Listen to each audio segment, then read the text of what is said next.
Hey guys, it's Scott here at What a Mess Railroad. And of course, as soon as you start a video, the boiler decides to come on. Um, I've done a little work to the layout, not a whole lot. I've been mostly working on the house, which I'll be posting a video soon.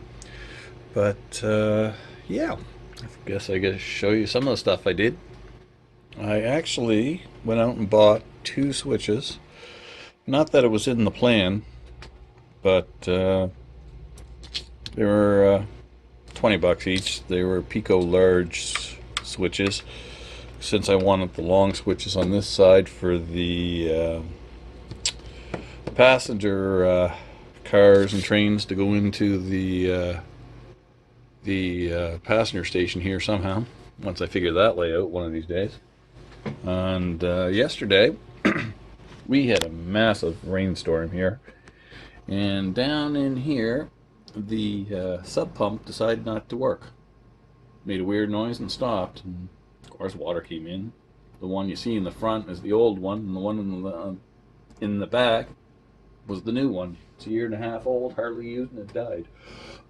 Excuse me. Not sure if something got caught in it or something else. It didn't feel warm or anything when I touched it, so I got to take that apart and check it out. But in a box over here in the rack, there was a little tiny pump.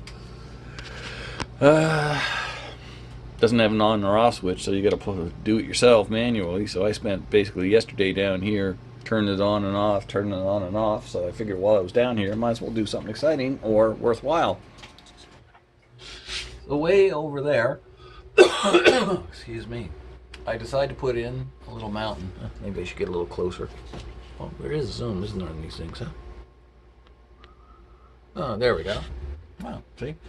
And yeah, so I spent yesterday and kind of built this thing here because that track is right on the edge, and I thought that, one day a train's going to fall over, and there goes, $400, $300 diesel down the drain. Didn't want to do that, so I got that built. And also, I put the track in. That's not what I wanted. Why is it? There we go. Gotta learn to use this phone. Yeah, I put the side track in here where you see it's a little straight. It's not glued in. I'm probably going to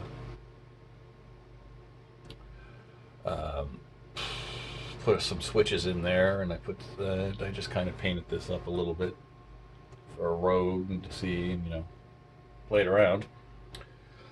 Let's see. So I put the mountain in. I did this. I put in the two switches. Oh, and over there in the yard, those two switches that I was playing with that were never finalized, I wired those up and put them in. And oh yeah, and I've also been working on this little guy here. I showed it before, but I didn't really show what I was doing. I think, can't remember, so long ago.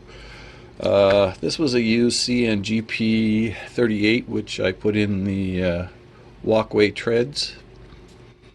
I also added the lift rings and the little bars, grab irons. This smokestack, the extra ones here, came with the unit already on it. I put the bell on it, air conditioning, a small Sinclair antenna,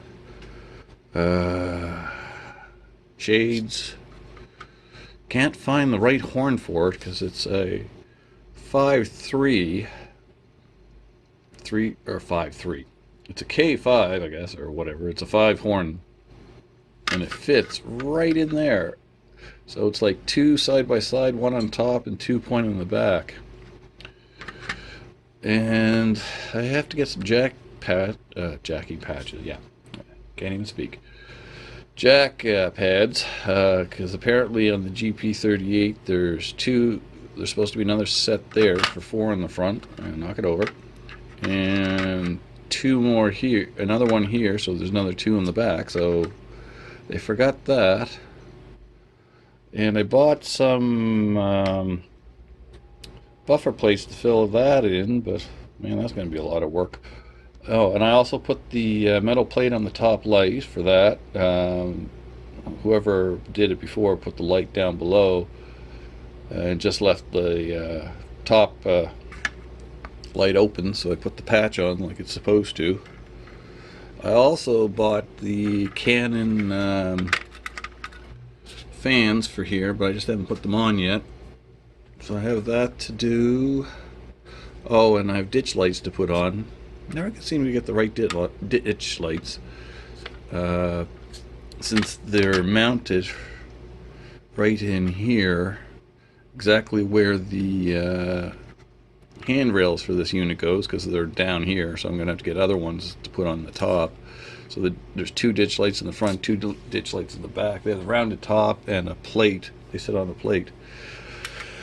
By the time I'm done, I suppose that diesel will probably end up costing more than actually buying one. Since I already have a GP38, a Genesis, just upstairs, I got to put some LED lights in it. Kind of took out and put the engines around that I have around there just to sit and look pretty. I was also working on this Dash 9. This is a blue box that I bought a long time ago, and the sound decoder in that I got from Toyman 2448. Jeez. And I put some grab irons on here. I put the Rapido style iPhone speaker in there. I still have to tidy up the wires. I had a couple issues with the lights, got everything all fixed, and brought it down here again, and the darn light in the front's not working properly. I'll show you that. Most people won't like these lights since they're the blue tint. Okay. I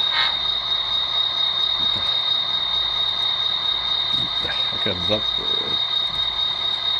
So there's the front headlight, and the ditch lights. They were a pain to put in, even though these are actually really in the wrong place for Dash 9. They're supposed to be up top, but I ain't gonna worry about it. And they're supposed to be the walk light,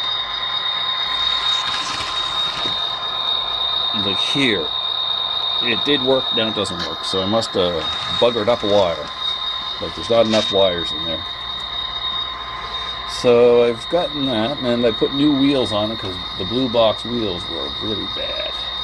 It just would not work properly. So, and now that I got the wheels in, it drives a lot nicer.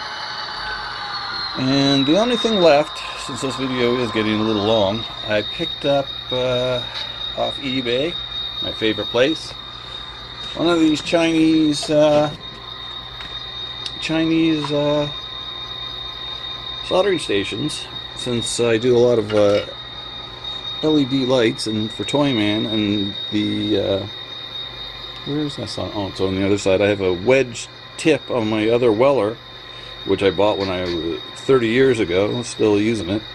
So this is a finer tip. Hopefully that'll make it a lot easier for soldering those on. And this thing here will be great since it's a hot air gun for the shrink tubing. I mean, it's from China, built in China, all that China stuff, but actually there was a seller in Canada selling it out of Toronto. Must be a reseller for China, because yeah, I figured I'll get it from there because it was like $62 and change delivered to your door. I ordered it Friday night on eBay. They said, you know, they put the tracking in on a Saturday.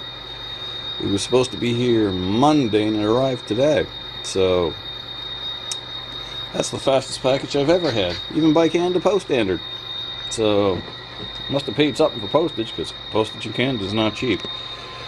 I did see a few reviews that apparently there's an issue where the fuse on this is on the negative side, and they used to wire it so if this is on and this has to cool down, once you put it on there's a magnetic reed switch in there.